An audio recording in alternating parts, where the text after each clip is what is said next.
Olha, hoje, nosso fórum religioso é diferente. É a primeira vez que a gente faz o nosso fórum religioso dessa forma e assim será feito uma vez ao mês. Como funciona esse nosso novo fórum religioso mensal? No centro fica um líder religioso e temos outros líderes religiosos ao redor desse líder, hoje, Padre Juarez, que vão fazer suas perguntas. Gente, cada um faz a pergunta que quiser. Não tem censura, como a gente nunca teve censura nesse programa em lugar nenhum. Você de casa também pode fazer suas perguntas para o líder religioso, hoje o Padre Juarez, líder religioso da Igreja Católica. Você tem que mandar suas perguntas para mulheres@tvgazeta.com.br. Gente, não adianta mandar para o meu Twitter, eu estou no ar ao vivo e não tenho como ficar acessando. Mande só para o e-mail aqui da TV Gazeta, nossa produção já vai pegando as perguntas e vai me encaminhando para que eu possa repassar para o Padre Juarez. Bom, já que hoje, no centro da nossa roda, é a Igreja Católica, vamos conhecer um pouquinho mais dessa religião que já há tantos anos faz parte da vida do mundo todinho. Veja aí.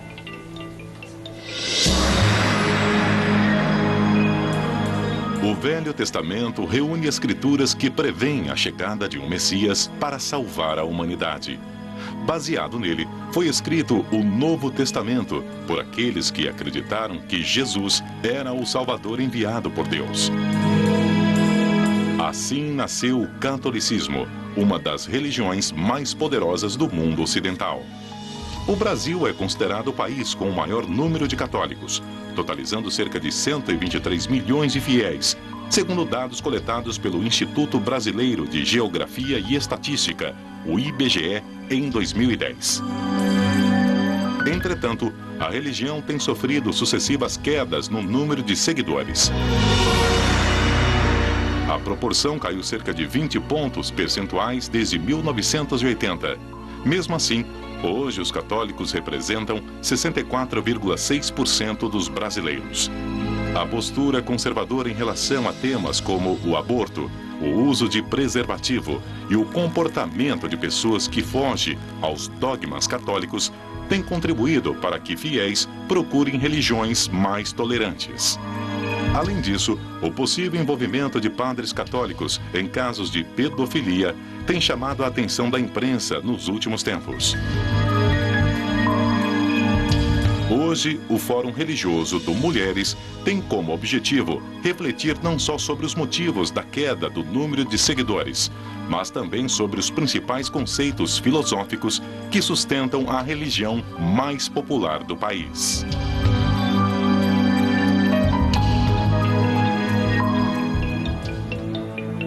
Bom, então hoje a gente escolheu a Igreja Católica como a primeira, já que o Padre Juarez faz parte desse programa há tantos anos. Tanto tempo, né? É verdade. Tinha que ser você para começar.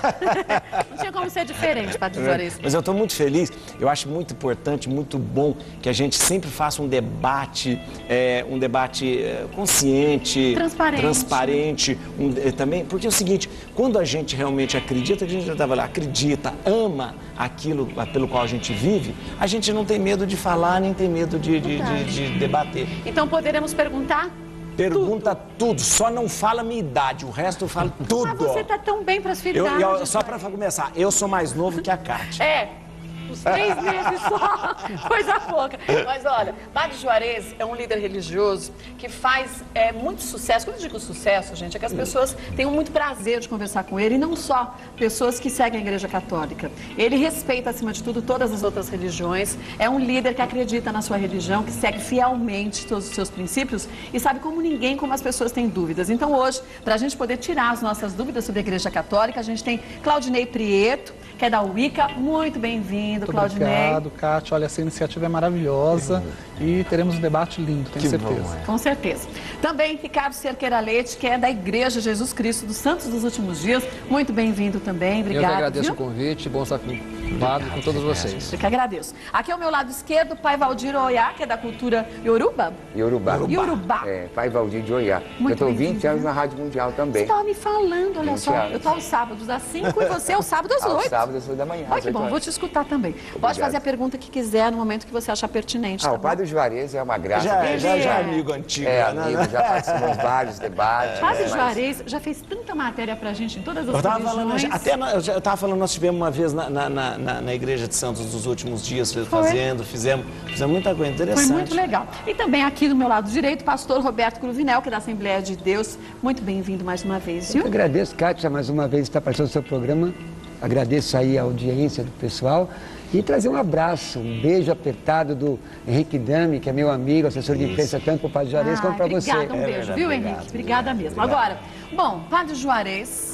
Vamos lá. Deixa eu só lembrar você de casa que você também pode fazer suas perguntas. mulheres@tvgazeta.com.br. Faça a pergunta que quiser hoje sobre a Igreja Católica. Aqui, gente, a gente não tem uma religião que a gente dê preferência. A gente dá preferência à união de todas as religiões. Por isso que a gente sempre tem uma variedade grande aqui de religiões. E no centro da nossa roda, todas as religiões terão seu momento também, tá bom? Hoje, Igreja Católica. A primeira pergunta eu já faço. É sua? Vamos lá.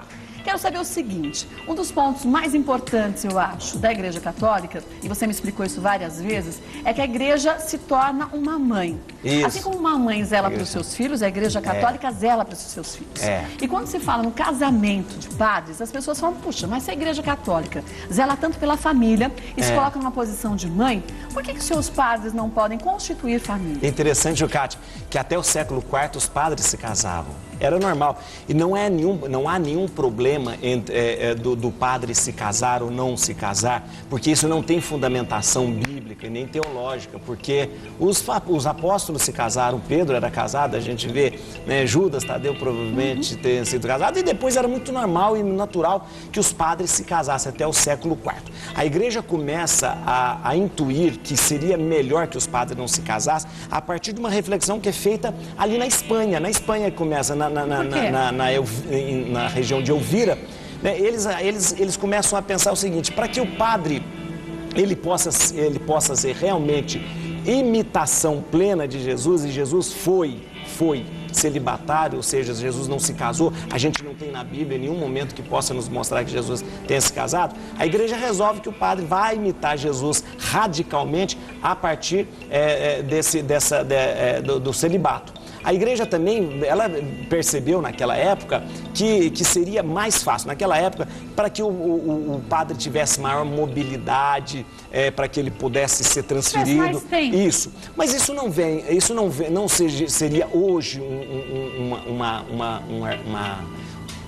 Um empecilho, você acha? Não seria, porque os pastores fazem isso tão bem. São casados, né? Os pastores são casados. Mas então, o que é? Aí a Igreja, a partir do século IV, ela começa a perceber que isso é um bem para a Igreja, é bom para a Igreja. Mas você, né? Juarez, você acha que não influenciaria nada? Ou você acha que a Igreja Católica também tem medo, e aí muitas pessoas perguntam isso, por exemplo, você casa, o casamento não dá certo, há uma separação.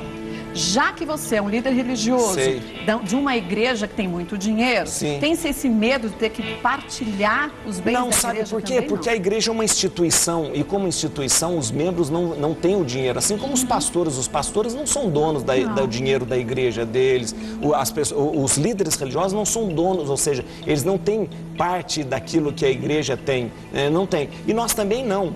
Isso é previsto no direito canônico, Nós, quando nós saímos, se deixamos de ser padre, nós não temos direito a nada que a igreja tem. Por quê? Porque a igreja se a gente fosse falar, é uma personalidade jurídica e que tem as suas coisas, tem no seu nome, é gerido, então isso pelos padres. Seria um pré-determinado. Isso não teria. O fato de que teria medo, não é um clube onde a gente tem, cada um tem um quinhão daquilo, não. Mesmo porque nós também não nos beneficiamos daquilo que é posse da igreja, daquilo que é da igreja. Agora, deixa eu falar. Como eu estava falando, é uma questão disciplinar. Então, essa questão do padre não se casar, a igreja decidiu uma questão disciplinar, uma norma disciplinar. Aí as pessoas podem perguntar, pode ser que um dia o padre volte a casar? Pode sim. Né? Não é uma Você questão... casaria?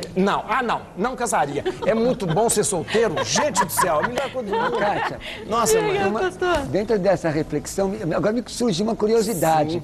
Uma curiosidade, inclusive, teológica, que a minha área, como professor de teologia, lá na primeira epístola de Paulo a Timóteo 4, fala sobre apostatar da fé, cair da fé. E uma das características da apostasia é a proibição do casamento. Então, o celibato aceito, o celibato abraçado como dom ou como vocação, a pessoa escolhe, eu aceito. Agora, proibição, o senhor não acha que seria incoerente com a fé cristã? Na verdade, mas a proibição não existe, pastor, porque todo mundo que está no seminário sabe muito bem que ele está ali e tem uma proposta. Olha, quem é chamado para ser padre, ele é chamado ao celibato também. Não é escondido de ninguém, ou seja, se a pessoa não consegue ser celibatária, ela não vai ser padre. Como Paulo falava, né? É bom que o padre, é bom que seja como eu, talvez solteiro, que no gênero não viveu, mas se realmente for para abrasar, que se case.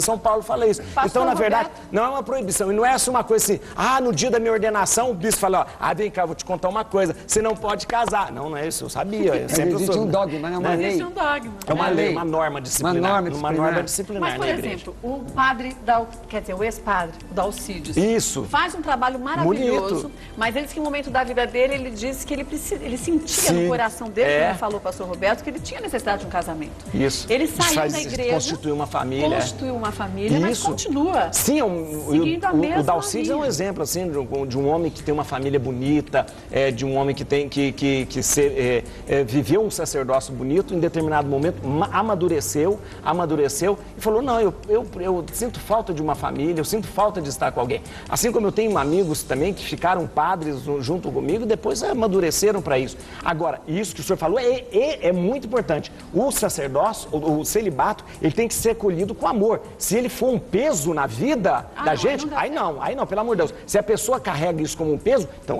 não. Porque o cristianismo, inclusive, a Bíblia, que é a nossa regra de fé e prática, inclusive o católico usa isso, define como apostasia a proibição de casamento. Sim, na verdade, como eu disse, se a gente falasse, Jesus seria um apóstata, então, né? Imagina, Jesus não se casou e ele renunciou ao casamento, né? É uma questão ali só de ele abraçar o celibato. Justamente, ele assumiu o celibato, ele assumiu o celibato para quê? Porque eu quero estar e ser de todos ao mesmo tempo. Agora, sabe o que estou me lembrando aqui, um fato?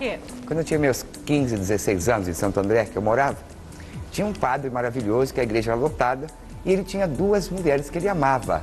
2 mulheres que ele amava? 2 mulheres. E quando ele faleceu, foi uma briga no velório, quem ia ficar com a casa. Ele tinha várias casas, isso aconteceu, foi um acontecimento assim. Mas acho que ele tinha as casas de herança, que o padre ganha pouco. Tinha umas casas, Santo André tem até hoje, inclusive passou a ser minha cliente depois. A suposta mulher do padre. A suposta mulher. E tinha a amante dele também no velório chorando. Jesus, e aí foi descobrir que o padre tinha 2 mulheres. Vou saber e outros amigos também que são padres e que têm relações normais, que eu não acho pecado. Valdir, o prazer é maravilhoso. Valdir, você falou uma coisa, aquilo que o pastor acabou de falar aqui pra gente. Se ele não tinha condições, olha pra você ver que confusão e que confusão que deu, que angu de caroço. Mas ele não perdeu o respeito por ser padre ou por ter uma relação sexual e uma família. Sim, mas você vê, ele não chegou nem fazendo nenhuma coisa nem outra. Seria bom que se em determinado momento na vida dele falou, eu não consigo ser celibatário, então eu vou deixar e você ter uma abandonar família. O sacerdócio e honrar aquilo que acredita. Kátia, você vê outra coisa importante. O jovem, viver o que você acredita. O jovem hoje não vai para a igreja romana.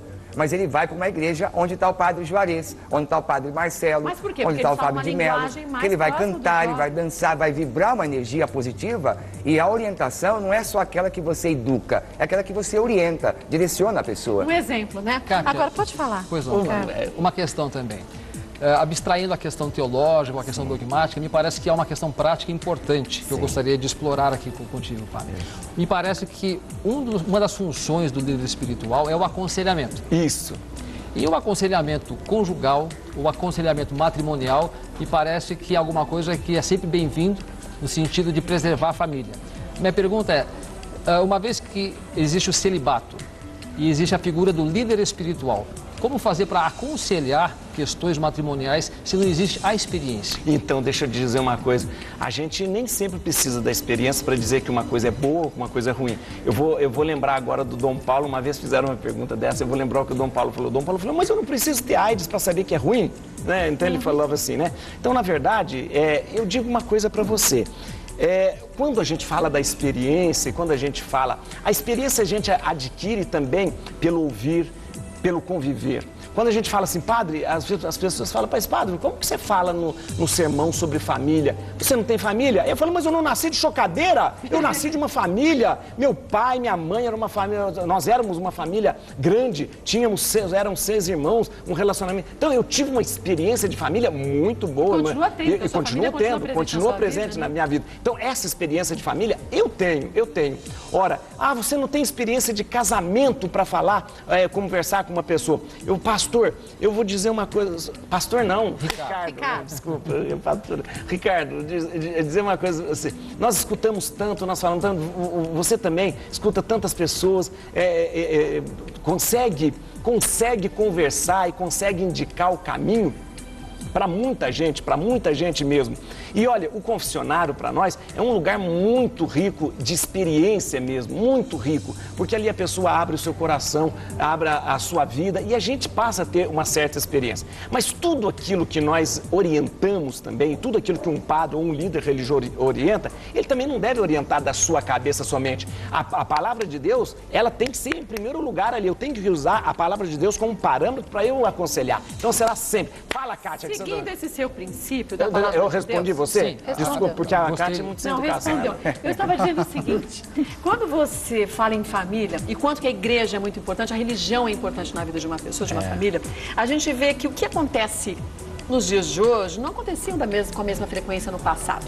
E a Igreja Católica, em alguns assuntos, parece que ainda fica naquela visão antiga. Né? Por exemplo, no caso do aborto. Sim. Não estou dizendo que eu acho certo nem acho errado. Eu estou só fazendo um posicionamento em relação a isso. As mulheres que são abusadas sexualmente e engravidam, ou crianças que, comprovado cientificamente, que têm problemas severos e que, se nascerem, vão nascer com sequelas tão severas que em pouco tempo vão morrer e, dessa forma, colocando em risco também a vida da mãe. Como a Igreja Católica se posiciona hoje? Hoje, a Igreja é contra o aborto em qualquer situação, porque ela é a favor da vida.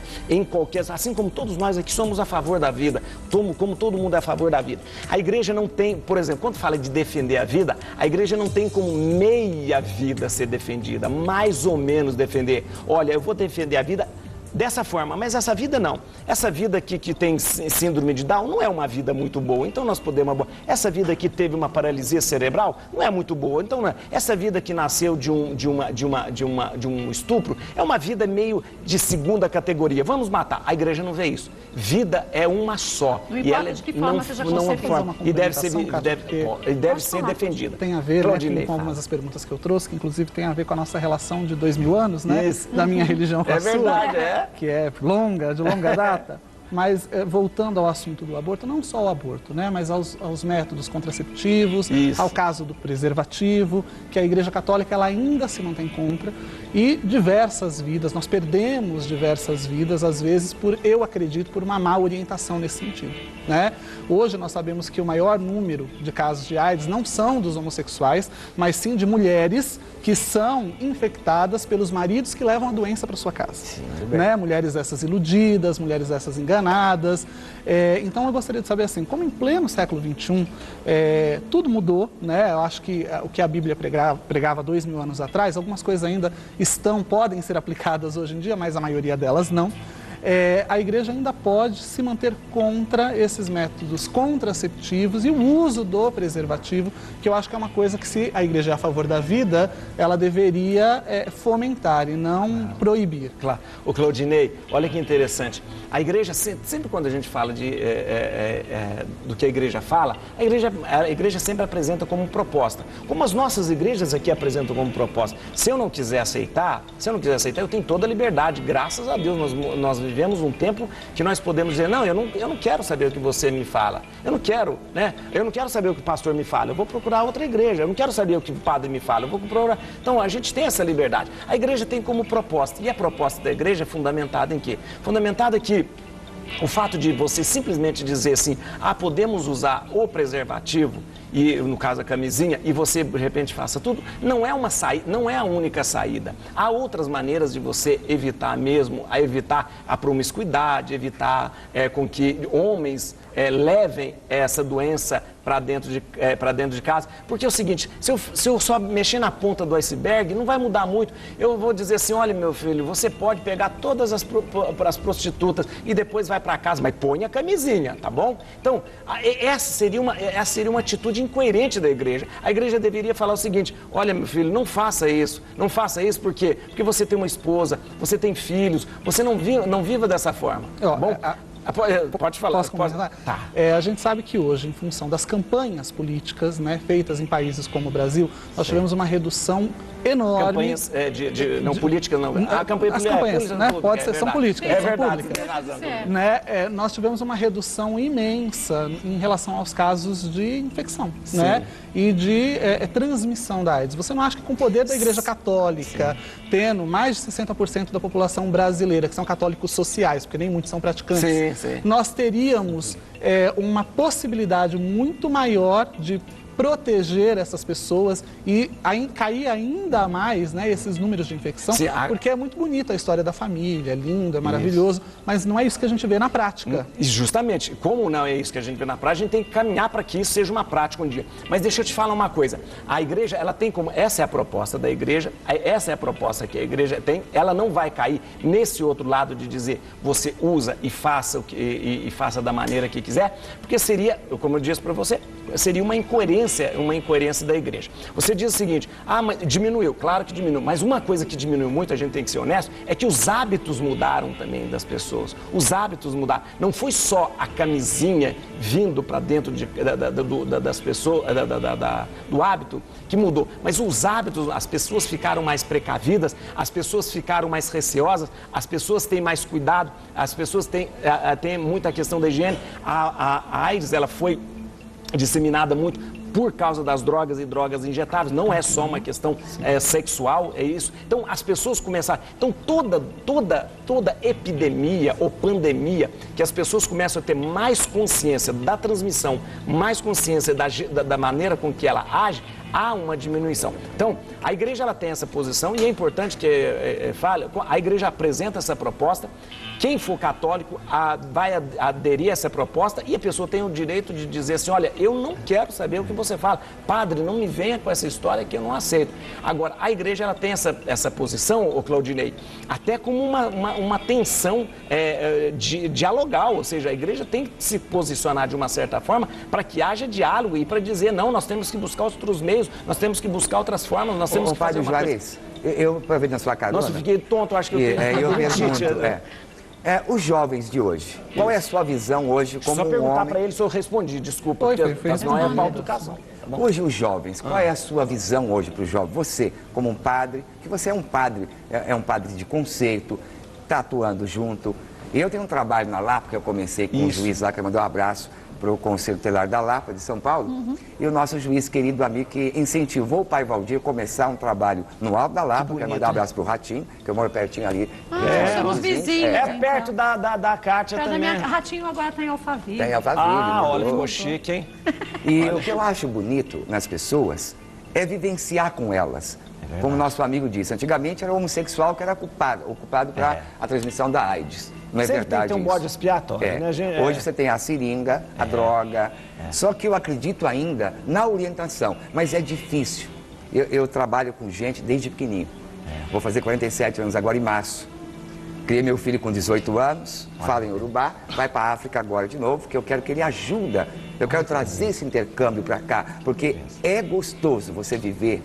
É gostoso você falar, como você falou, a gente acreditar na pessoa. Então, o trabalho do missionário, o trabalho do pastor, eu não sou a favor desses pastores que estão atuando hoje. Eu sou a favor da igreja, mas não a forma. Eu acredito assim, que cada um poderia melhorar a nossa sociedade. Não só o governador, não só a Dilma, não só a Kátia. Todo mundo, né? Todo mundo todos nós. Todos brasileiros, né? Somos todos trabalhar no sentido de você educar as famílias. Eu ando nas periferias, eles não têm orientação. É verdade. Então eles transam, beijam, bebem, comem. Mas a Igreja Católica também tem um papel importante em relação a isso. Então, você vê o que o Juarez está pensando fazer para o jovem hoje? Olha,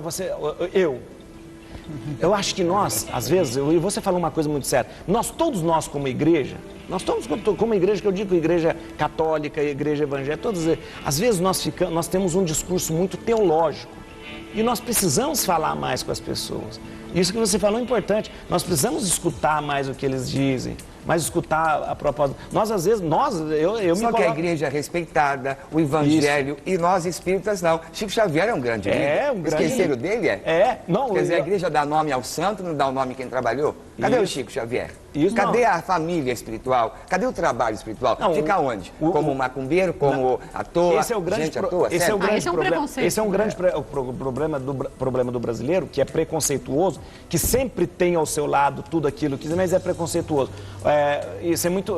Você vê uma coisa, o Chico Xavier foi eleito o brasileiro mais importante naquele negócio do SBT. Até hoje ainda, ele faz milagres e ajuda. E a religião espírita no Brasil é a religião, o espiritismo no Brasil, ele cresceu muito mais do que na França, cresceu muito mais do que qualquer outro lugar. Né? E não é respeito. Eu concordo com você, não tem respeito. E as pessoas são, além de ser preconceituosas, são agressivas. Isso que é o pior. Padre Jarez, dentro da... Qualquer pergunta pastor. Porque dentro disso, dentro do que o pai... Pode juntar. Pai Valdir. Eu tenho dificuldade com nomes, não é nenhum preconceito, viu, pai Valdir? Eu sou daqueles cristãos que andam segundo a palavra. Eu gosto que me chama de qualquer jeito, só se lembrando de mim tá ótimo. Deixa eu dizer aqui, dentro dessa colocação que ele fez, inclusive na primeira fala dele que eu prestei atenção, eu quero lhe fazer a seguinte pergunta com relação ao movimento católico carismático. Sei.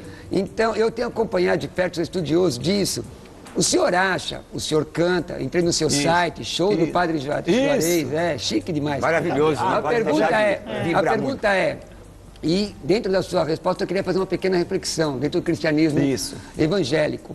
Na sua opinião, essas canções, o show, o discurso mais acessível é a resposta para a retomada do crescimento da Igreja Católica no Brasil? Não só a resposta, pastor, porque não adianta nada a gente fazer showzinho bonito se nós não tivermos conteúdo e não tivermos atitude também. Não adianta nada, senão fica só um verniz muito bonito e o conteúdo onde que fica? Aí fica uma coisa assim, todo mundo vai lá, faz show, faz música, aí vai para lá. Chegou lá, e lá dentro tá oco? Então o senhor concorda que isso é só um instrumento que deve ser para evangelho? É um instrumento. Dentro do nosso segmento... Mas a música é uma benção. A música é uma maneira de chegar. Quando a gente canta para orixá, dança, as pessoas não sabem por que dança. Mas a dança, ela trai o... Aí que tá, mas não é só a dança, é muito mais. O canto gregoriano hoje pouca gente entende. Mas a questão eu vejo essa questão como um instrumento para que haja mudança de vida. Sim. O Brasil, queria saber a sua reflexão, uma reflexão dentro daquilo que eu estou falando. A Bíblia ensina que se alguém está em Cristo, ela é nova criatura, tem mudança, libertação.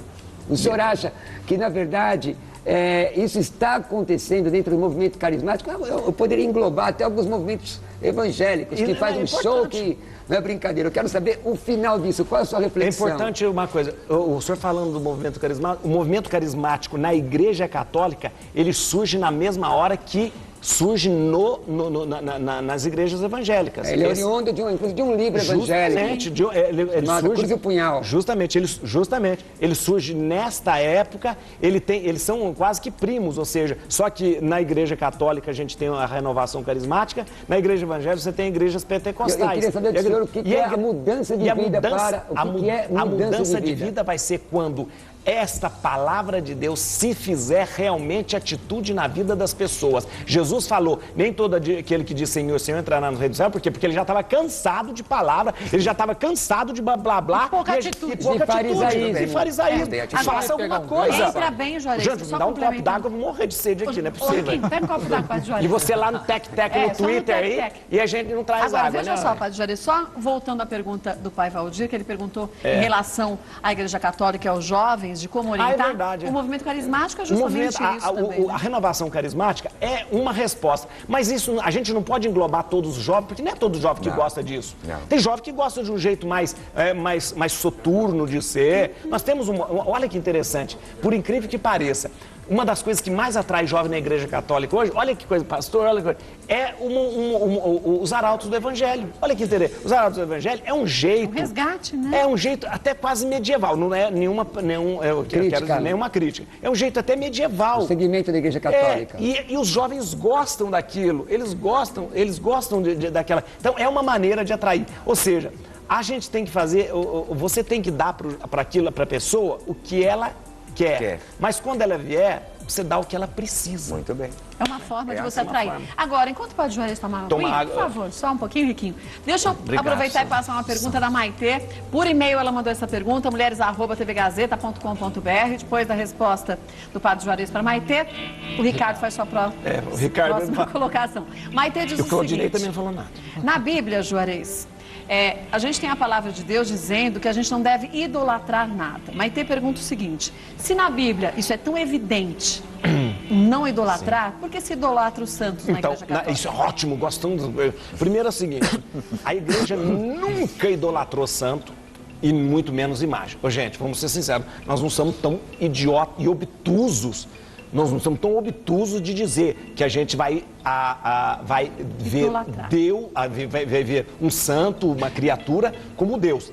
Idolatrar, a palavra é isso. Latria é adoração. Dolia, hiperdolia e latria. Isso, justamente. Idolatria significa ter adoração a um ídolo. Vamos lá. A igreja não... Eu acho uma... Vou falar uma coisa fake, mas uma baita de uma sacanagem quando fala que a igreja idolatra as coisas. Porque é o seguinte, seria uma falta de honestidade histórica. Mas por que nas igrejas a gente tem algumas imagens? Espera aí. Nós temos... Aí vamos lá. Só isso, né, Kátia? Vamos lá. Também tem uma pergunta aqui, né, Padre Juarez? Pode ver, mas pode responder. Complementa. Complementa. Mas vamos lá. Vamos lá. A igreja, a Bíblia condena a idolatria. A idolatria. Quando você pega um ídolo e adora. A igreja, a Bíblia condena quando você toma uma imagem e acha que ali naquela imagem aquilo é um ídolo e adora. Não há nenhuma proibição na Bíblia de você fazer imagem, de você fazer uma imagem de alguma coisa. O próprio Moisés teve de Deus a ordem de fazer uma imagem de uma serpente. Os querubins que estão sobre a arca também foram feitas a partir de... Só tem uma dificuldade com o decálogo, né, padre? Porque o decálogo, quando diz não farás para ti imagem de semelhança alguma, tem que ser entendido dentro do contexto israelita. Justamente, dentro do contexto Agora, o que me chama a atenção, porque a questão... Eu escrevi sobre catolicismo. Sim. Uma questão eu queria saber se é eufemismo, nem da pergunta que foi colocada, se é um eufemismo dizer veneração aos santos, dolia, veneração a Maria, hiperdolia, e adoração a Deus, latria. Porque no frigir dos ovos, etimologicamente, estão todas ligadas à idolatria. Então, a mim é bom entender isso no senhor. Não estão ligadas à idolatria. O culto de adoração é muito diferente da veneração. Muito diferente. Eu venero muito o senhor pelo trabalho que o senhor faz. Eu venero e acho o senhor uma pessoa de um caráter, de uma capacidade... Não, estou falando de verdade, não estou usando como exemplo, não. Eu venero, né? E não acho que isso seja adoração. Adoração é quando nós pegamos alguma coisa, ou Deus...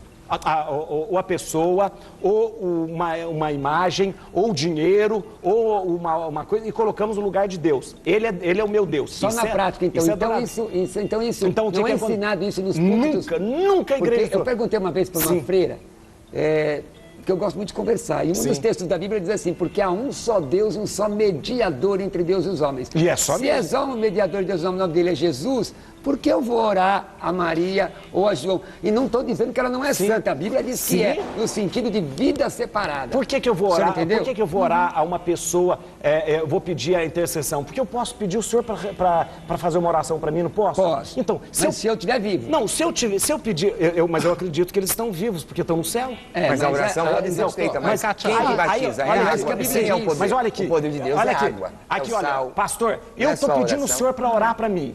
Pastor, por favor, ora por mim. Intercede. Deus abençoe o pastor. Aí é o seguinte, aí o senhor, tá vendo? Aí eu posso pedir, eu acredito. Ora, minha mãe, Nossa Senhora, está viva no céu. Está viva no céu, porque ela participa da ressurreição de Jesus. Aí o que acontece? Eu vou pedir para ela. Olha, mesmo que o texto diz que não existe nenhum outro intercessor a não ser Jesus. Não, mas então eu não posso, eu estou pedindo você para que reze junto comigo, para que ore junto comigo. E peço para Nossa Senhora. Ela não vai fazer. Nossa Senhora não tem poder nenhum. Mas ela vai levar a mensagem. E ela vai levar a mensagem. Ela é uma obrigado pelo água. Mas eu não respondi aquela outra. Você respondeu no contexto geral. Eu acho que nós estamos... Só queria... Quem que é agora? Quem dá mais? Quem dá mais? É uma coisa rápida.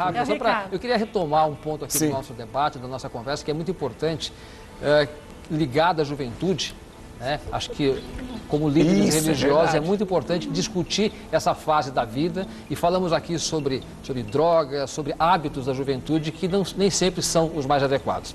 Na igreja, por exemplo, nós temos algumas doutrinas, entendemos que o corpo é um templo de Deus e por isso nós temos alguns códigos de conduta, algumas normas que ajudam o jovem com relação a substâncias que eles não devem ingerir, como álcool, como drogas. Pregamos também a castidade, que é uma maneira de vida pura, virtuosa. Eu queria saber a sua opinião e a visão da Igreja Católica com relação a esse aspecto comportamental do jovem. Ou seja, qual é a doutrina, qual é o aspecto comportamental que a Igreja leva para o jovem em relação à castidade e em relação a... Olha que interessante, Ricardo, a igreja tem uma posição muito semelhante à sua, quando fala que a castidade ela deve ser mantida, deve ser vivida, né, e deve ser vivida a sexualidade somente dentro do ambiente da família, dentro de um casamento. A igreja fala isso, e realmente pede para que os jovens, eu sei que é uma coisa muito longe do ideal, né? Você fala, meu filho, entra, não faz nada, vai casar virgem, mas é uma proposta. Digo, a gente tem mania de pensar que porque as pessoas não fazem mais, porque o costume não é esse, a gente pode mudar então o que é regra. É uma orientação. Não é assim. Então não é porque todo mundo...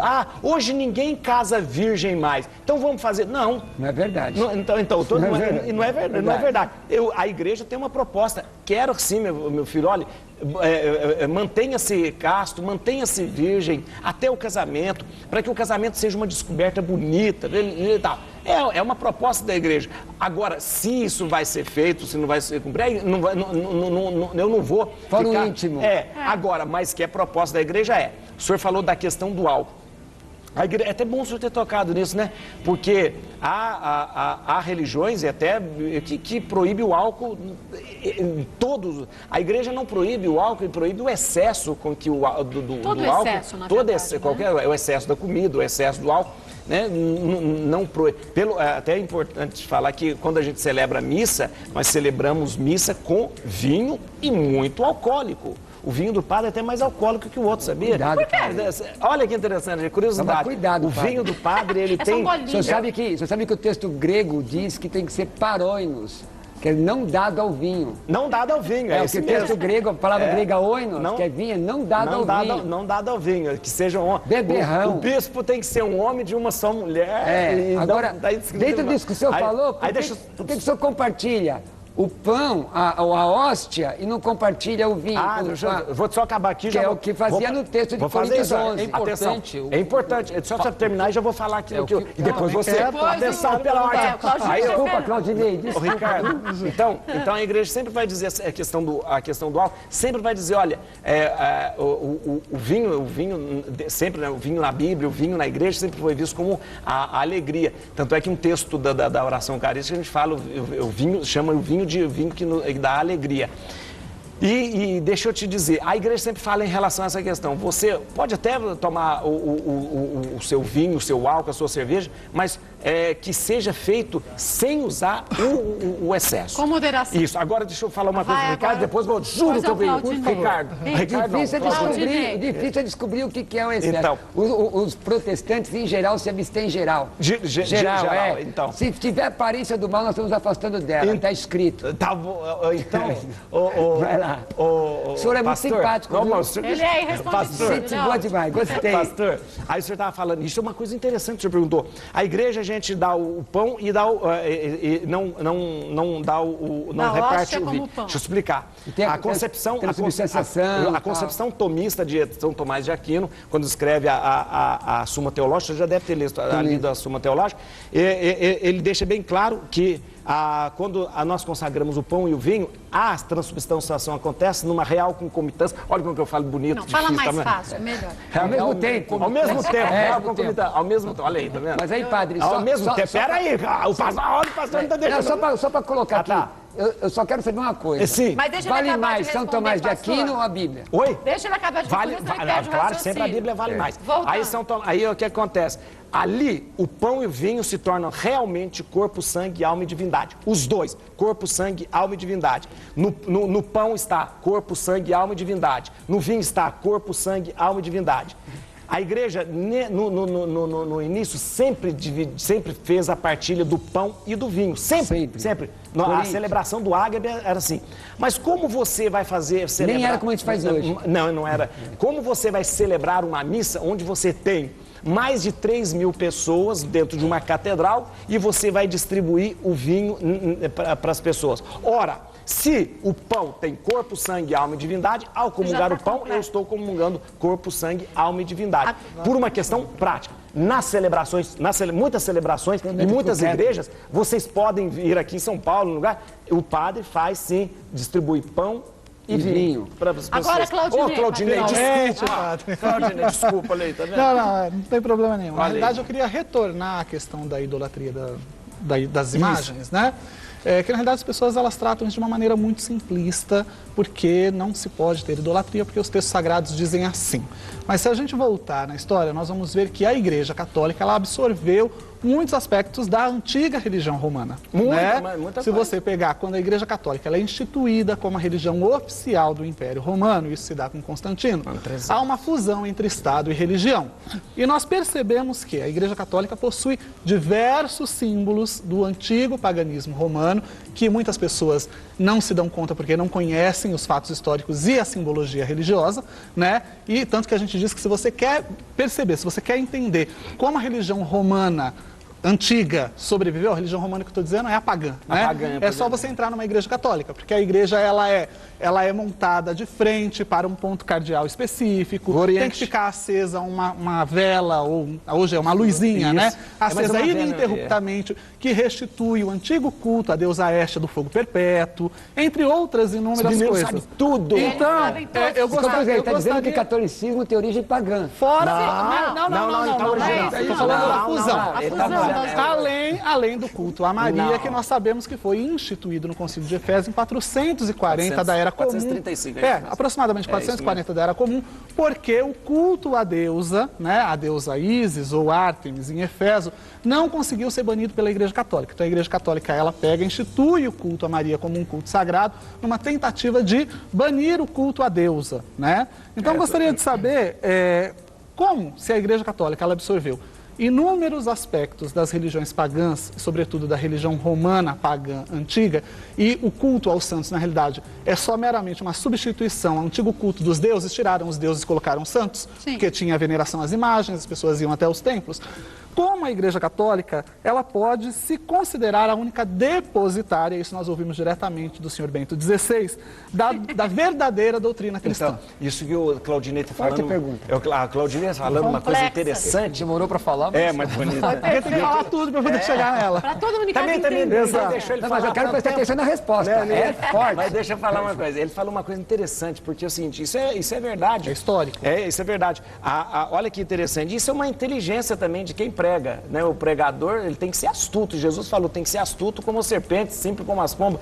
E é o seguinte, a igreja, ela tinha uma posição, aonde você ia pregar, você não poderia dizer mal da religião do outro. Isso, aliás, além de ser uma agressão, uma falta de educação, como acontece hoje, que você estava acabando de falar. Hoje as pessoas agridem o outro porque tem uma religião, assim, com uma leviandade muito grande. Ah, você é espírita, ah, você é macumbeiro, né? Ah, você é macumbeiro. Ou seja, com uma leviandade muito grande. A igreja não fazia isso, a igreja fazia isso. A igreja fazia, pegava o culto que existia e dizia, agora esse culto não é isso. Mas quem nos ensinou a fazer isso foi Paulo. Paulo chegou uma vez lá onde estava todos os, na verdade... Areópago, capítulo 17 estava de todo Atos. mundo, monte de imagem, e tinha uma lá, assim, estava ao Deus desconhecido. Paulo falou, vai ser o Deus desconhecido. Sabe quem que é o Deus desconhecido? Jesus. Então Paulo nos ensinou a fazer isso. Paulo nos ensinou a fazer o seguinte, ao invés de você chutar a fé do outro, você diz, não, é o seguinte, sabe que o Natal aconteceu isso, o Natal era uma festa pagã, Natal era uma festa pagã, Natal era uma festa chamada solstício de inverno, que era a festa do sol invictus. Então a igreja fala assim, olha, a partir de agora, vamos continuar com a nossa festa, vamos continuar. Mas quem realmente é mais importante nessa festa é Jesus. Então, olha, quem foi em Roma já viu o Panteão. Você conhece o Panteão? Padre Juarez, uma colocação só. Só terminar aqui, só terminar. O Panteão é isso que ele falou. O Panteão, o que era? O Panteão era para todo... É impressionante o Panteão. Em Roma, quando você vai, Roma você tem que ver. Do lado eram as imagens dos deuses. A Igreja Católica, quando a religião passa a ser uma religião oficial, que não foi nem com Constantino, foi com Teodósio, que foi depois. Aí a igreja fala assim, não, agora o panteão não é mais dos deuses, vamos colocar nos lugares dos deuses, colocou assim as imagens. Então, a igreja ela acha que quando ela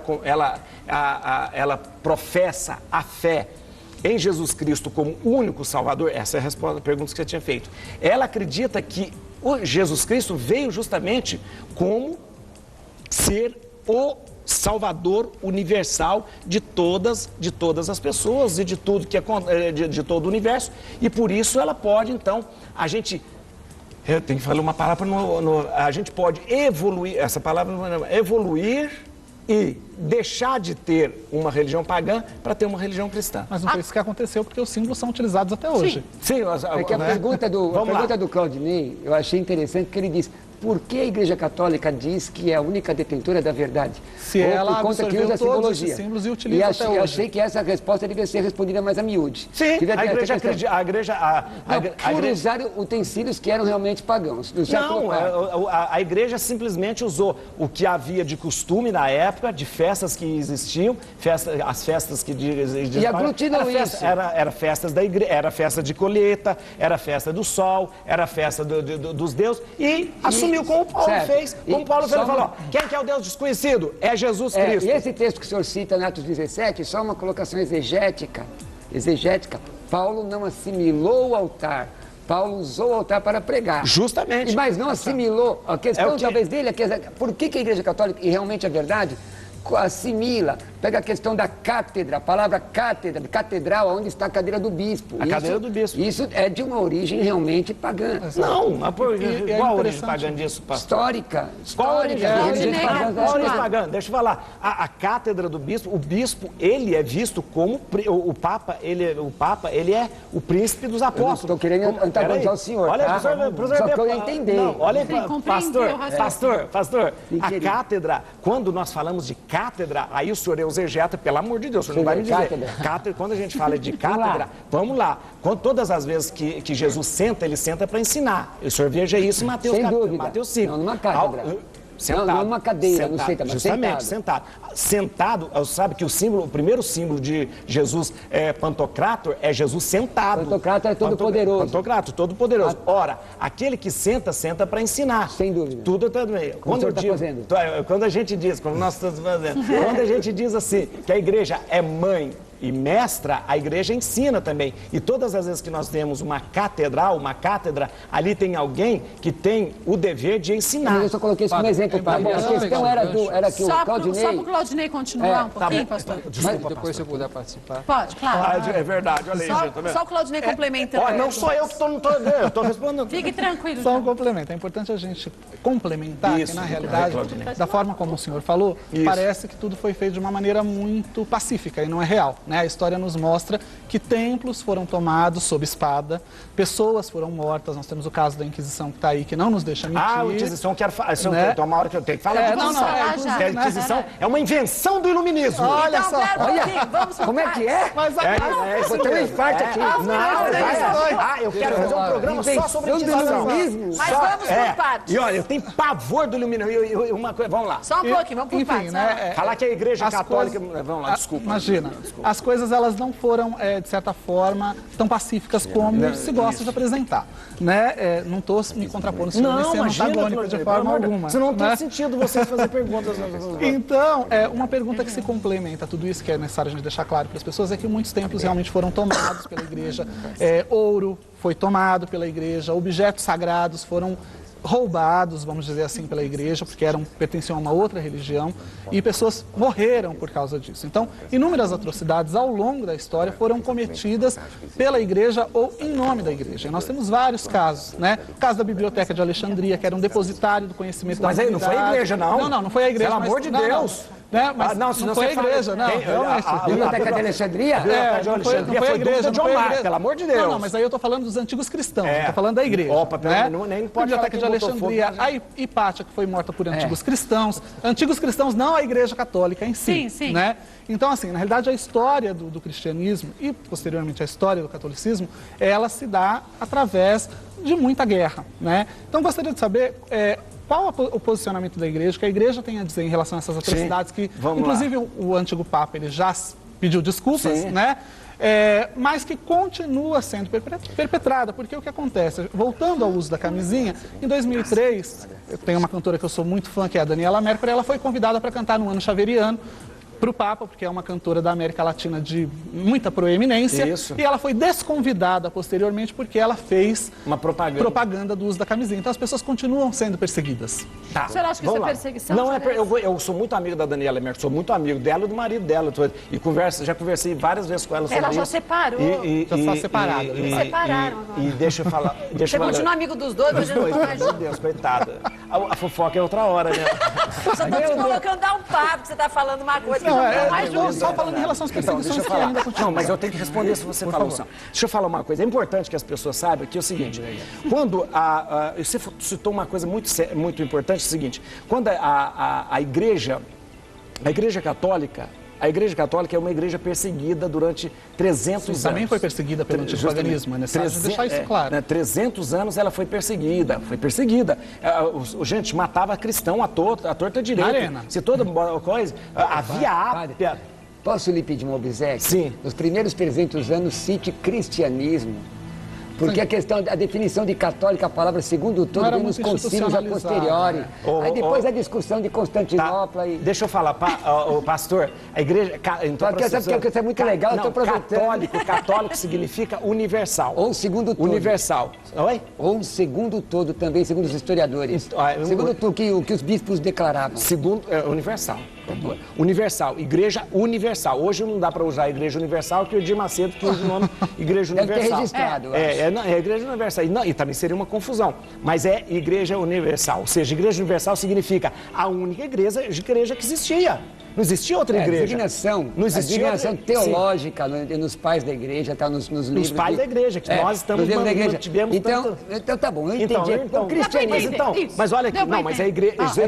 nós fazemos uma divisão. Eu sei, mas vocês têm que fazer, porque senão fica chato. O protestantismo, que a igreja romana, conforme ele colocou, dessa assimilação. Isso eu não vou trair, eu não posso. Mas deixa eu só pedir uma coisinha. Eu não posso.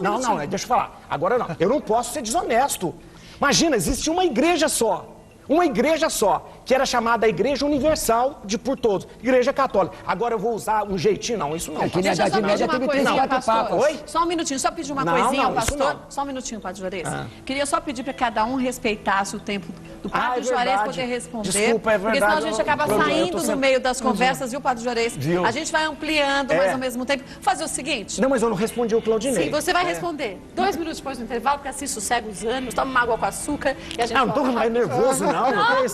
Senão eu achar que eu tô brigando com o pastor. Não, eu tô brigando. Abraço.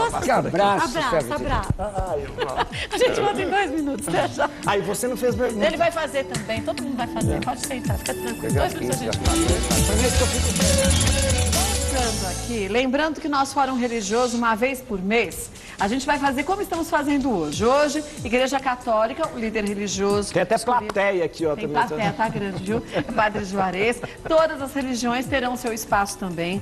Você de casa pode fazer como a Maite e outros tantos estão mandando perguntas. Podem mandar suas perguntas também, mulheres@tvgazeta.com.br. Não existe aqui um tema e nunca existirá nesse programa que não possa ser abordado, que não possa ser dito. Somente se o entrevistado não quiser falar sobre aquele assunto, ele tem todo o total direito. Sei que não é o caso do Juarez, ele fala abertamente de tudo. Mas se aqui alguém sentar e falar, esse assunto eu prefiro não falar, a gente respeita, como em todos os momentos, a gente respeita os nossos convidados. Quando o pastor estiver aqui, eu quero estar ali, hein? Tá bom?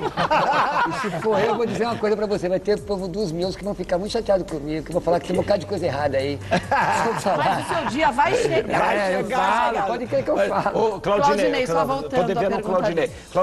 Claudinei, só para retomar, o Claudinei falava de que quando a igreja ela se apropriou de tantas e tantas coisas. É interessante a gente lembrar que quando, no ano 300, a igreja cristã, pastor... Obrigado.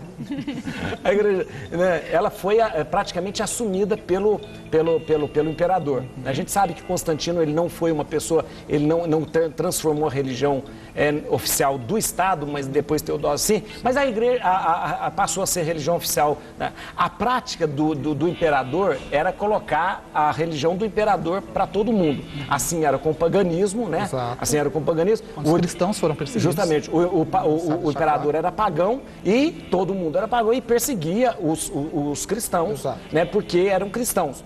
Então, quando o imperador se torna cristão, ele passa a fazer com que todo mundo seja cristão e todas as coisas, os bens, como diz, os templos, aquelas coisas bonitas que a gente vê, tanto que hoje a gente vê em Roma, que era pagão, passa a ser cristão. Houve sim uma apropriação, poderia chamar uma apropriação indébita, mas não sei até que ponto seria indébita ou indevida, porque era costume do imperador fazer isso. Se o imperador tivesse, de repente, mudado para Wicca, que já existia, né?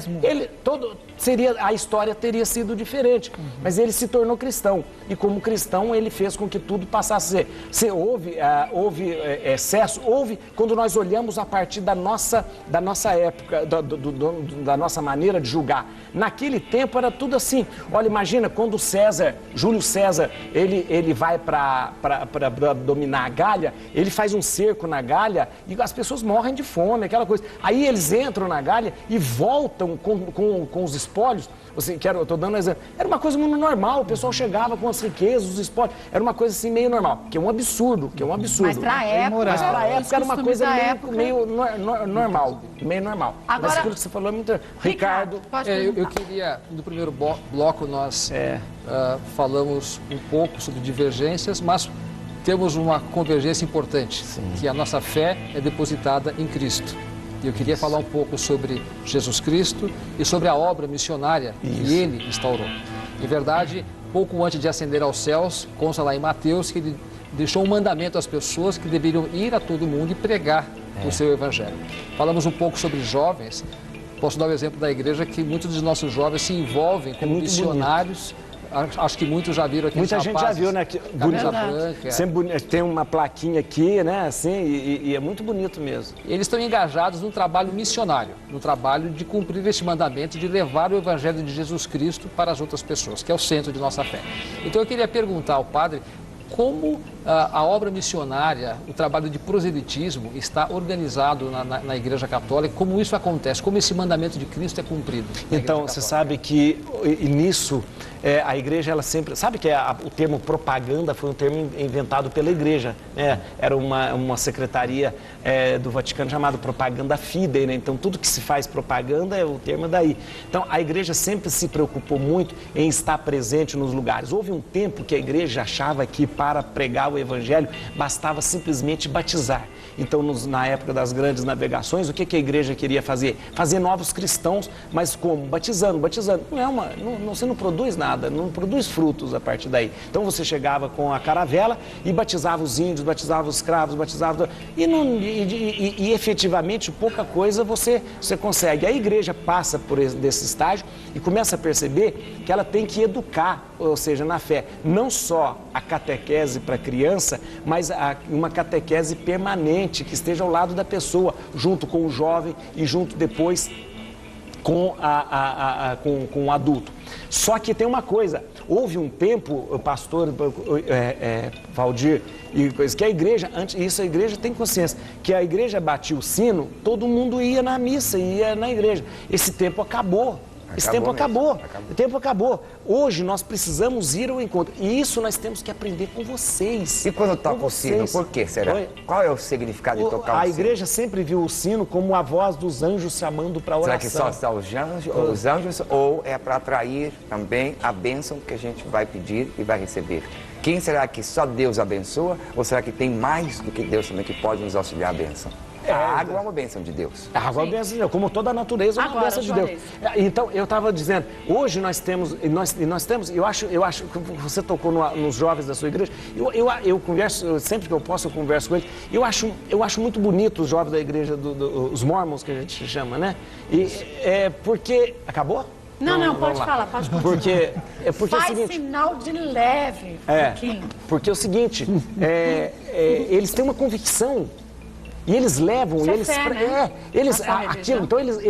aquilo que eles dizem que fazem, é por convicção. Então, eu acho muito interessante isso também do Testemunho de Jeová. Eles têm aquele que vão de casa em casa. Esse dia eu faço um programa na Rede Vida, ao meio-dia, que as pessoas ligam para rezar o texto comigo. Aí uma mulher perguntou, padre, quando chega o Testemunho de Jeová na minha casa, o que eu faço? Bato a porta? Eu falei, não, pelo amor de Deus, não bate a porta, não. Imagina, não é a palavra de Deus? E todo o esforço dessa pessoa de querer levar a palavra, seja educado, acolha a pessoa, né? Acolha com carinho, com amor. Então eu acho muito bonito isso. Então eu digo, como igreja, nós temos que aprender muito com vocês dessa vontade de pregar, de falar, né? Sabe um hábito meu, olha que interessante, eu vou para a Praça da Sé ver muitos pastores pregando lá, porque eu acho uma coragem incrível. Tá mais de 20 anos pregando no mesmo lugar. Pastor, é uma coragem, é o seguinte, dedicação. Ele ama tanto a palavra, que o pessoal pode falar, que ridículo, que doido, que mulher, mas ele está lá. Então esse ardor, ele precisa... É a fé imbatível. Esse ideal que o jovem tem, na experiência que vivemos na igreja, de ainda na tenridade ser um representante de Cristo, ser um representante da igreja, o ajuda, o prepara para toda a sua vida toda. E também serve como um ideal para que ele recuse outras coisas ruins, como a droga, como outras coisas que possam tirá-lo desse ideal. Volto. Isso é muito interessante. Para a gente falar sobre o homossexualismo. Quero já te deixar a pergunta. A gente sabe o quanto que hoje em dia as pessoas precisam cada vez mais de uma igreja, de uma religião. Digo uma igreja, porque quando a gente fala em fé, a gente sabe o quanto que para muitas pessoas é difícil você falar de uma fé solitária, uma fé que você tem na sua casa. Num grupo, muitas vezes, você acaba tendo um apoio muito grande e você acaba ali se encontrando dentro daquela fé e encontrando uma força maior. Só que os homossexuais, segundo o que dizem, têm uma dificuldade muito grande de participarem de todas as missas da Igreja Católica. Alguns dizem até que a Igreja Católica não aceita o homossexualismo. Quero saber já de você sobre isso, tá? Volto então com o Padre Juarez, próximo tema ao nosso Fórum Religioso de hoje. Padre Juarez, os homossexuais são bem-vindos à Igreja Católica? Deixa eu só mandar um beijo para a Nani Venâncio, que falou que está assistindo a gente. Beijo, Nani. A Nani ficou... É uma querida, ela ficou nas minhas férias. Ficou nas férias. Aqui, os homossexuais são filhos de Deus, amados e queridos. Quem somos nós para rejeitar e por que alguém que é filho de Deus? E olha para você ver, e eu gosto de dizer assim, quando Deus olha para nós, como que ele olha? Será que ele olha? Aquele lá é o governador, aquele é o prefeito, aquele é homossexual, aquele é comunista, aquele... Não. Deus olha como filho, Deus olha como... Eu tive vontade de ter uma panela dessa, sabia? Eu falei para coisa, depois... Depois você fala com ele, mas vamos voltar... Aí olha aqui uma coisa, olha aqui, deixa eu te dizer uma coisa. Então, Deus sempre vai acolher. Ora, se Deus acolhe, nós vamos acolher sim. Agora, a igreja tem uma visão, como a igreja evangélica também tem, né, pastor? Depois, pastor, que é o seguinte, que tudo que a gente faz, tudo que a gente diz, tudo que a gente faz é baseado na Sagrada Escritura.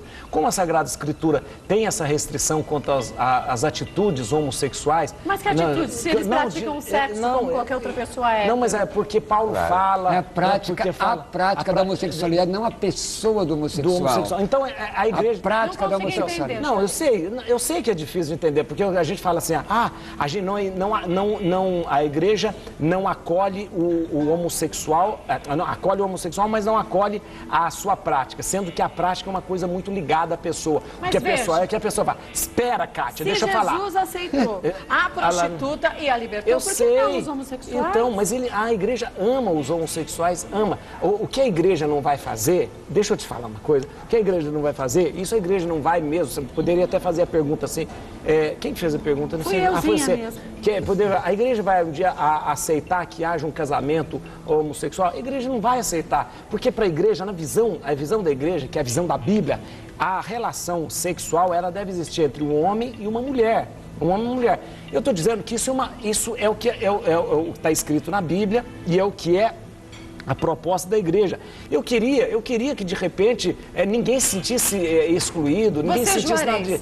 Se você pudesse, se a partir de agora o Papa dissesse a todos os padres, em relação a homossexuais, cada um pode tomar a atitude que achar mais conveniente, aquilo que acredita e acha que é correto. Você, Juarez, você acha, você pessoa, quanto pessoa, nem só como padre. Mas eu não posso falar como pessoa. Não, eu digo assim. Você é uma pessoa que respeita não, muito. Falo é o nome da igreja. Não, mas você respeita muito. Sim. Alguns padres não respeitam outras igrejas. Sei. Você já é muito diferente porque você respeita de coração todas as opiniões, todas as igrejas, todos os credos. Você participa muitas vezes quando convidado de cultos de todas as religiões. E você é um homem sensato.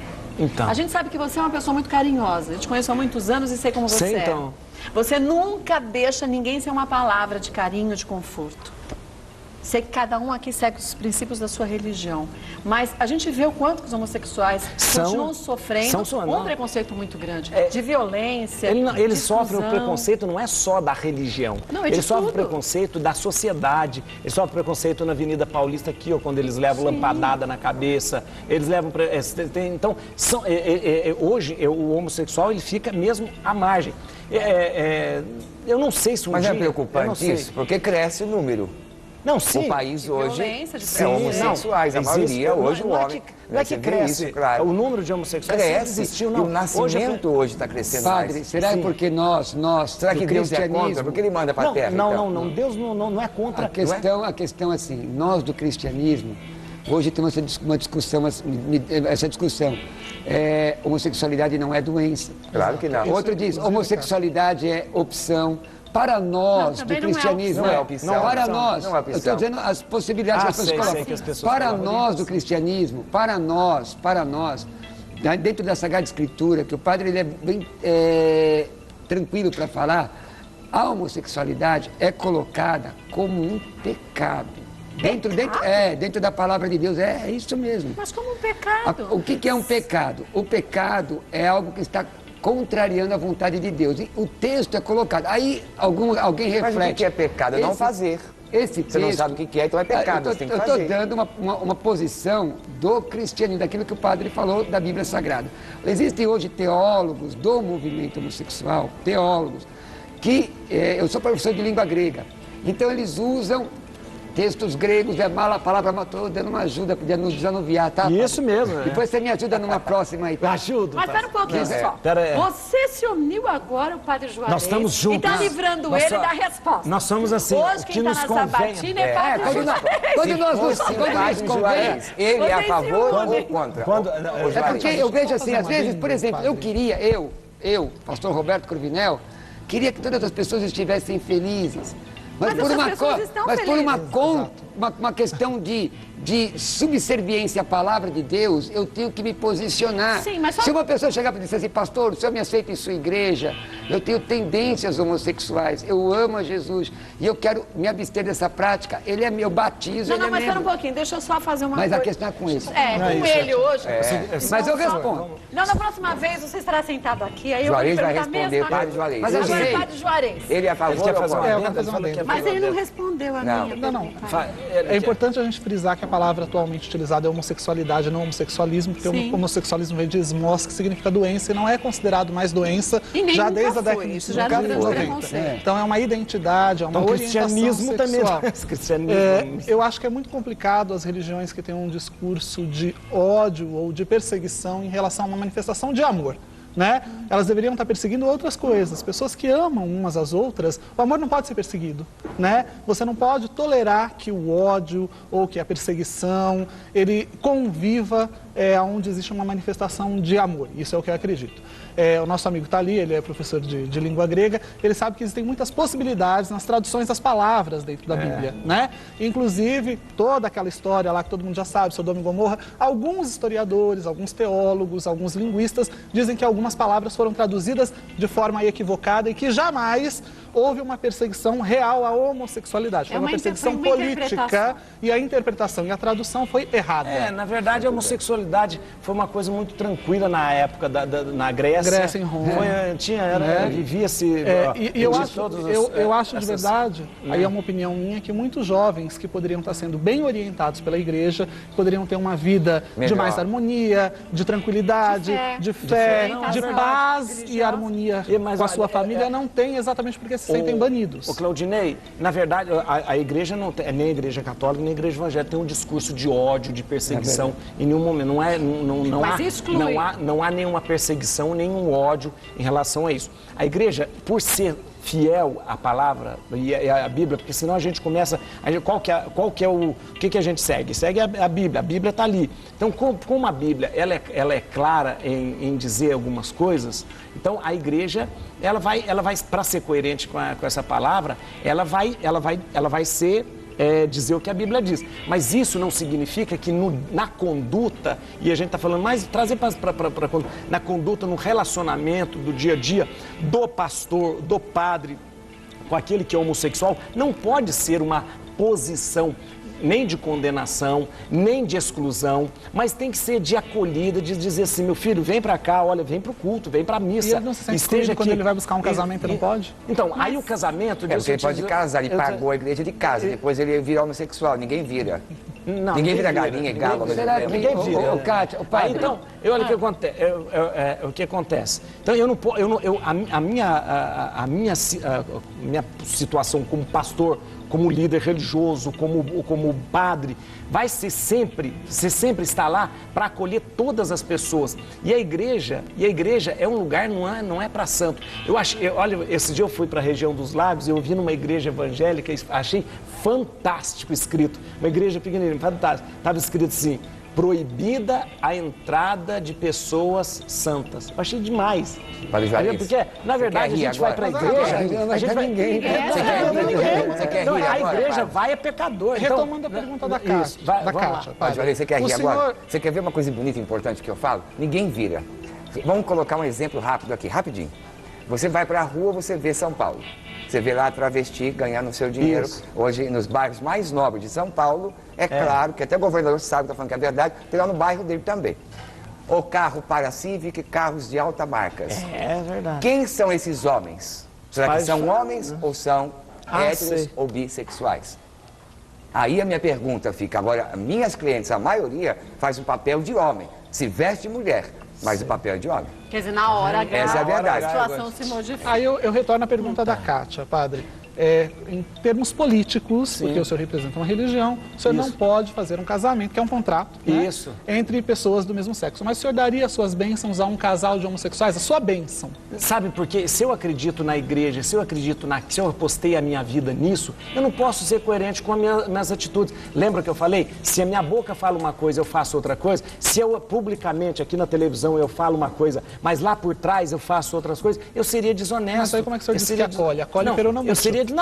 Eu vou acolher, eu digo assim, eu vou acolher a pessoa, ela vai me dizer, olha, como que eu acolho? Olha aqui, padre, eu sou homossexual, seja bem-vindo, meu padre, eu não consigo viver sem ter uma relação sexual. Seja bem-vindo da mesma forma, vamos caminhar junto, vamos dizer... Você não faria um culto? Uma bênção. Não, uma bênção particular. Padre, aí eu digo, olha, eu como padre dizer para ela, vamos tentar mudar essa maneira, vamos tentar ser... padre, eu não consigo, seja bem... Ai, padre, eu passei a vida toda tentando e não consegui. Não tem importância. Tentando o quê? Tentando, ou seja, tentando não ter uma relação sexual. Não ser promíscuo.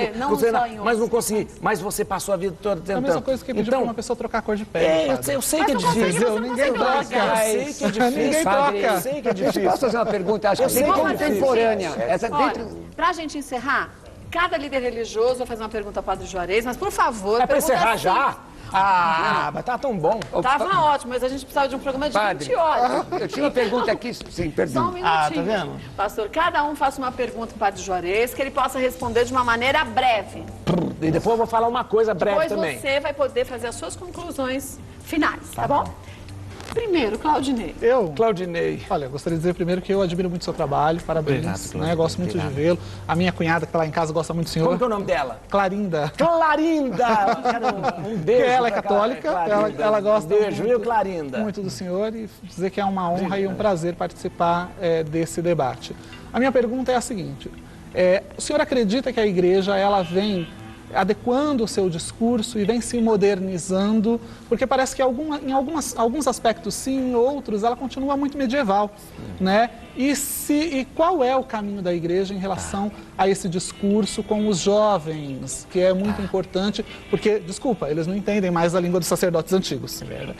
A igreja ela vem sim se adequando, se modernizando, só que eu tenho uma coisa, a igreja, tudo que ela faz é muito devagar. É muito devagar. Mas Deus criou o mundo em 7 dias. 7 dias, é verdade. Devagar, a igreja é devagar. Aí o Dom Cláudio me ensinou uma coisa. O Dom Cláudio me falava assim, olha, sabe por que a igreja é devagar? Olha, sabe por quê? Porque a tartaruga vive 200 anos. O mosquitinho, que é rapidinho, dura 24 horas só. Então ela é devagar para durar muito tempo. E deixa eu te falar uma coisa.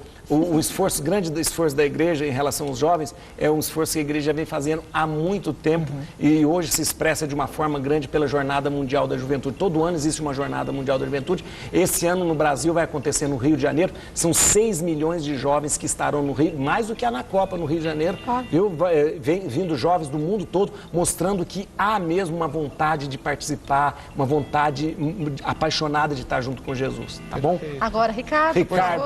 Queria parabenizar o padre pela simpatia, me uno a todos os comentários que foram feitos aqui, também a Kátia pelo convite.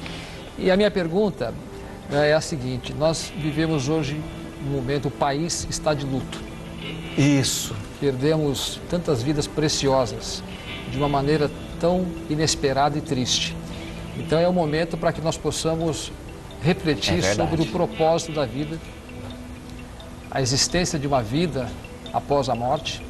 Eu gostaria então de ouvir o que o padre tem a dizer sobre esse aspecto da doutrina da Igreja Católica e também uma palavra de consolo àqueles. Olha, você sabe, pastor, na segunda-feira, quando a gente estava chocado com tudo aquilo, a minha sobrinha de 18 anos, a Lídia, ela chegou para mim meio revoltada, assim, falou assim, ela estava comigo aí e falou, ô tio, onde que estava Deus nessa hora? Aí eu parei e comecei a conversar com ela. Aí, em vez de conversar, eu escrevi um texto. Eu vou fazer propaganda agora. Está no meu Facebook, né? Tá bom? Na minha página, se alguém quiser entrar, escrito assim, onde Deus estava na tragédia de Santa Maria. Porque, na verdade, a gente pensa que Deus, nós somos marionetes e ele fica fazendo, entra para cá, e não é isso, né, Ricardo? Deus nos dá a liberdade, o livre-arbítrio que a gente fala tanto, para a gente agir conforme aquilo que a gente acha certo ou errado, mas sempre com a proposta que Deus faz para a gente. Então, Deus sempre esteve ao lado de todos aqueles jovens, Deus sempre esteve com aquelas famílias, Deus estava com aquela família, principalmente com os jovens, principalmente naquele momento de dor, de sentimento, mas a presença de Deus, ela não exime a irresponsabilidade das pessoas, a responsabilidade do corpo de bombeiro que deveria ter ido lá ver o alvará em agosto e não foi, da espuma que foi colocada naquele teto e de forma irregular. Então não dá para eu falar tudo, mas a presença de Deus, a gente não pode usar isso também para dizer, Deus não cuida de nada, Deus não existe, porque quando a gente tem uma visão assim, a gente tem uma visão muito simplista de Deus, como se Deus tivesse que fazer tudo para a gente. Eu digo assim, eu sempre digo para as pessoas, Deus pode fazer tudo, mas Ele prefere fazer tudo através de você. E realmente Deus quer fazer através de nós. Volto já para o pastor Roberto fazer sua pergunta e também para o pai Valdir, tá? Olha, lembrando a você que uma vez por mês a gente vai ter esse fórum religioso e um líder religioso, cada mês um líder diferente, estará no centro para poder responder religioso. Agora, pai Valdir, por favor, faça sua pergunta para o padre Juarez. Eu queria saber, assim, do padre Juarez, que a gente conhece o trabalho dele, é um prazer, né? Estar aqui do seu lado, assim, de cara a cara, de frente a frente, que é gostoso. De parabenizar esse quadro, esse movimento que é importante, a televisão brasileira, não discutir só, mas informar o telespectador que está em casa. Quer acabar com preconceito? Porque eu acho assim, que os que tem mais sofrimento aqui de todos aqui, O pai Valdir tem uma cara de pau às vezes, você sabe, né? Para manter um programa 20 anos e você fazer o que o pai Valdir se vestir dessa forma aqui... mesmo. Né? O que na África tem que acreditar na sua fé, na sua religião. Não, e não acreditar, eu queria até que você mostrasse aqui, minha mãe que está aqui no programa, a Orixá, e o meu filho Mike, que é maravilhoso no culto, tá aqui atrás dos bastidores. Mostra, por favor. Ela é nigeriana. Ela é nigeriana. Ela está voltando, 6 meses aqui em São Paulo comigo, com um trabalho maravilhoso em Urubá, que é uma palavra difícil. Eu falo, para mim é difícil, eu não aprendi ainda, é difícil. Mas o meu filho tem uma facilidade de falar. E eu queria parabenizar a presença dela no seu programa aqui, porque ela é maravilhosa aqui em São Paulo. Está convidadíssima quando ela estiver de volta ao Brasil, que vem aqui. Ela volta agora em abril, maio, está de volta. Um grande prazer, obrigada, viu? Pela participação. E a Orixá, o Jeff Nke. Ela é bem assim, Badã mesmo, em Urubá, fala a língua de tribos. É fantástico a família, o trabalho que eu faço em São Paulo. Agora, o preconceito não existe, como você falou. Eu não tenho vergonha de ser pai Valdir, eu não tenho vergonha de falar que eu sou espírita. Eu não tenho vergonha de dizer que eu vou na igreja quando eu preciso rezar. Que não? Sabe, eu não tenho vergonha de dar mão para quem está estendido, para quem está desempregado. Eu não tenho preconceito de abraçar qualquer pessoa. Então, eu acho assim que quando vai na minha casa, pode ser qualquer pessoa, porque não existe preconceito, não existe homossexual. Sabe, o homem já nasce de uma forma que Deus faz assim a nossa vida. Ninguém, como o nosso amigo disse, ninguém troca pele, ninguém vira galinha para ser galo. Né? E quem veio primeiro, o ovo ou a galinha? Essa é a questão. Mas a vida da gente é isso. Parabéns por esse programa. Acho que uma mulher devia tomar essa iniciativa e teria que ser você, Kátia. Esse quadro, Deus abençoe esse quadro aqui, para que a gente possa não só discutir, mas informar. E foi criado por homens da nossa produção. Foi? Foi criado por homens da nossa produção. Tinha que ser homem. E sabe por quê? Porque a gente via uma necessidade muito grande da gente poder ter um espaço para a gente falar sobre religiões. Tem que falar sobre a minha religião um dia, que ninguém fala. Nós já vai falar, ué. Não dá espaço. Não com você, mas nós já falamos. A gente não tem preconceito aqui, não. Não dá espaço para poder falar. Você vai ficar sentada aqui na Vai chegar a sua vez, ficar sentada do meu lado. Eu vou ficar aqui. Agora, a gente percebia entre a nossa produção a dificuldade, muitas vezes, da gente compreender a religião que cada um da nossa produção tem. Ali a gente tem pessoas de todas as religiões. Claro. E muitas vezes, no debate de uma pauta, na hora de executar uma pauta, ou de planejar uma pauta, se falava sobre uma religião e os outros não conheciam. Então a gente, poxa, mas se aqui dentro as pessoas não conhecem muitas vezes, a fundo mesmo, as religiões, imagina as pessoas de casa. Sabe quando aconteceu o acidente do Pedro em São Paulo? Eu fui o primeiro a ser notificado. Eu tenho muita amizade adoro o Leonardo, a mãe, a família. Né? Eu não sei se você sabe um pouco do meu histórico, mas eu fiquei com o Gugu, trabalhei muitos anos, com o Arte, com o Bolinha, que Deus tem em bom lugar. Quer dizer, eu fiz um trabalho lindo em São Paulo, mas depois eu tive que mudar um pouco a minha forma. Eu fazia muito show, muitos eventos, e eu passei a buscar um pouco a África. O meu filho nasceu, e não importa a minha opção sexual, não importa o que eu faço, mas o que a gente tem que fazer é o melhor. E todo mundo tem que fazer esse melhor. Nós temos essa capacidade. Padre, bispo, pastores. Todos os dias, né? Na verdade, a gente pode fazer um pouco melhor. Deus não tem preconceito. Não tem mesmo. Agora, qual é a sua pergunta, Padre Juarez? A minha pergunta para ele, a Igreja Católica é contra o aborto. E as madres que fizeram as freiras lá dentro, que foi visto isso, colocado vários abortos. Sim. Quem explica isso, então? O que o Papa tem para dizer para nós? Não, Papa não. Qualquer pessoa, qualquer cristão, se houve, eu não conheço historicamente, mas se houve, de repente, como você está dizendo, algum aborto, alguma gravidez que tenha acontecido dentro de um convento, é errado da mesma forma. Aliás, mais errado ainda do que uma pessoa, de repente, que não tem conhecimento, que não tem esclarecimento, que não tem, às vezes, até educação, foi educado ali na fé e tal. De repente, uma pessoa que sabe mais, que conhece mais, tem mais responsabilidade. É tão hediondo como seria em qualquer momento, em qualquer lugar, matar um ser humano. Eu falo que eu tenho muitos clientes que eu atendo 40 consultas por dia. Jesus! Né? Olha! 70 países. Em Portugal, eu tenho casa, em Madrid, Espanha. Gênio, você é poderoso, hein? Poderoso. Olha! Eu sou poderoso mesmo. Olha! E ainda fui para a África, coloquei meu filho para aprender e trouxe uma cultura para cá, que eu não brinco em serviço, não. Claro. Eu tenho, assim, 20 anos de rádio mundial. Quero mandar um abraço para a nossa presidente, que é a dona Lucy, que é uma gracinha de pessoa. Ela que me colocou no rádio. E hoje, o pai Valdir, nessa linhagem de orixás, ficou o pai Valdir. Não tem outro. Nós temos médicos, terapeutas, mas o pai Valdir continuou esse caminho. Agora, o pai Valdir, dia desse, vai estar sentadinho aqui para que todos aqui também possam fazer suas perguntas. Chumbo trocado não dá, aí entra. Agora, pastor Roberto, por favor, sua pergunta para o padre Soares. Vamos lá. Primeiro dizer que eu quero um livro, hein, pastor? Eu vou lhe dar um livro, inclusive deixei aqui um texto grego para você. Tá bom. Olha, é um prazer muito grande ter lhe conhecido e ter visto a sua simpatia aqui e compartilhado com os outros. Trouxe um livro para cada um, né? Que bom. Na verdade, eu sou cristão, o pessoal chama de crente, sou cristão há quase 30 anos. Jesus Cristo mudou a minha vida. O que mudou a minha vida foi a pessoa de Jesus, não foi uma religião, nem uma placa de igreja. Jesus mudou a minha vida. Meu brinquedo, como eu sempre já disse aqui, era um revólver 32, uma pistola 6,35. Eu era conhecido como Conde Caveira, Beto Morse, Beto Canivete. E Jesus mudou a minha vida. Fui missionário, estudei, Deus me deu graças de dirigir um seminário. Mas uma grande dificuldade que eu vejo hoje, padre, e observando aqui, eu tinha uma pergunta sobre violência para lhe fazer, mas vou fazer uma pergunta aqui mais da área da igreja. É o seguinte, eu vejo hoje esse pós-modernismo tentando modificar o que a Bíblia Sagrada diz. Então é o seguinte, eu quero estar com você se você abjurar ou se você abrir mão das suas convicções. Na minha opinião, convicção que me sustenta. Como o senhor vê esse pós-modernismo que tenta fazer uma igreja que hoje ela é chamada de inclusiva em vários segmentos, né? Mas é uma questão que não há transformação. Nós não precisamos ser diferentes, ser iguais para nos amarmos. Não precisamos. Nós podemos manter a nossa diferença na doutrina, a nossa diferença e nos amarmos, isso que é importante. E também nós não precisamos fazer com que a Bíblia seja adaptada, ou seja, vamos fazer a Bíblia adaptar. Ela pode ser sempre a palavra de Deus inspirativa, de força, de esperança, de fé na minha vida. Nós não precisamos fazer isso.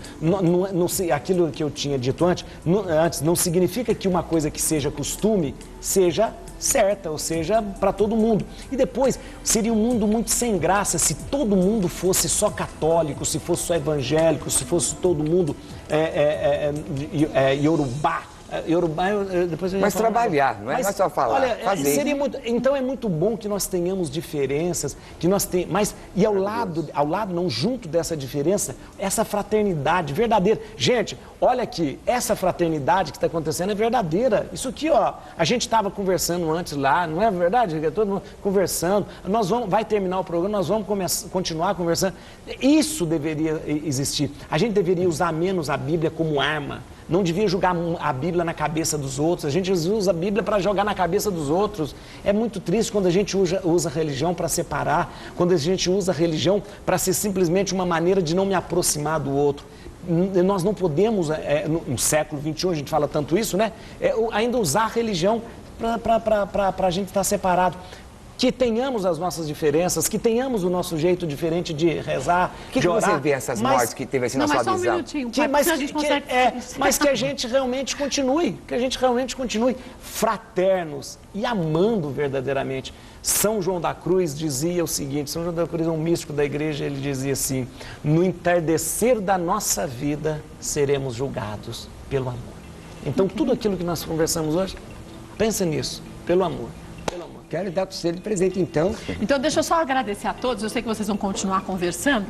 E aí, o pastor Roberto entrega os livros. 4h30, tem missa, gente. Pois é, agora eu tô vendo. Olha, deixa eu aproveitar e agradecer mais uma vez ao Ricardo Siqueira Leite, que é da Igreja de Jesus Cristo dos Santos dos Últimos Posso Dias. entregar para ele? Olha aqui, ó. Que pode. Olha que gosta muito de música. Olha aqui. Nós temos aqui. Gente, deixa eu mostrar aqui, que lindo. Olha que lindo a carta. Do coro do tabernáculo, da Igreja Mora, uma mensagem sobre Cristo. Que lindo, pode gente. Pode ter certeza que ele vai ouvir. Vou ouvir mesmo, vou botar agradecer agora também Claudinei Pietro. Obrigado. Claudinei, Kátia. Eu estive recentemente em Alfenas e o pessoal de lá mandou um beijo para você. Alfenas é perto da minha cidade. Tem uma fã sua, a Neila, que está lá, que está te vendo. Você, viu, um beijo para todos de lá. Agradecer mais uma vez ao pai Valdir, espero mais vezes. Eu posso dar um telefone rapidinho? Pode, claro. 3853-9340, valdidioiá.com.br. É só acessar o site. Agradecer mais uma vez ao pastor Roberto. É sempre um prazer tê-lo aqui. Obrigado. Sei que muitas vezes a gente gostaria de falar mais, perguntar muito mais. Isso é muito bom. É sinal que o assunto interessa a todos. Porque quando nos tem o que perguntar, é porque está entediado. Então, quando a gente tem um grupo como este, como a gente tem sempre o nosso fórum religioso, que quer cada vez mais, isso é estimulante para a gente também. E, acima de tudo, o respeito que todos vocês têm uns pelos outros. E como o Juarez disse muito bem, é o que a gente gostaria que acontecesse, não só aqui, mas fora daqui. Aí eu vou na missa dele, já falei. Pode ir aqui, pertinho da gente. Eu que agradeço, viu, Cátia? Eu quero deixar até um presente. Eu quero ver. Posso estar aqui pro meu amigo? Pode. Para tirar uma foto comigo aqui? Pode tirar foto. Vou mostrar o livro, tem que fazer aqui, ó, gente. O livro está escrito Tizepi Trono, Uc Ego. Olha. Alá Cristos, quem está no trono, não eu, mas Cristo. Olha que bonito. E eu agradeço a Cátia, muito obrigado. Quem quiser conhecer um pouquinho mais da gente, é só entrar no nosso site, adpleroma.com, tem os nossos livros lá no Sala de Leitura. adpleroma.com, ou colocar no Google Pastor Roberto Cruvinel, me adicionar no Facebook Roberto C. Cruvinel ou me ligar. E aí vai 2805-6381. Obrigada mais uma vez a todos. E obrigada mais uma vez, Juarez.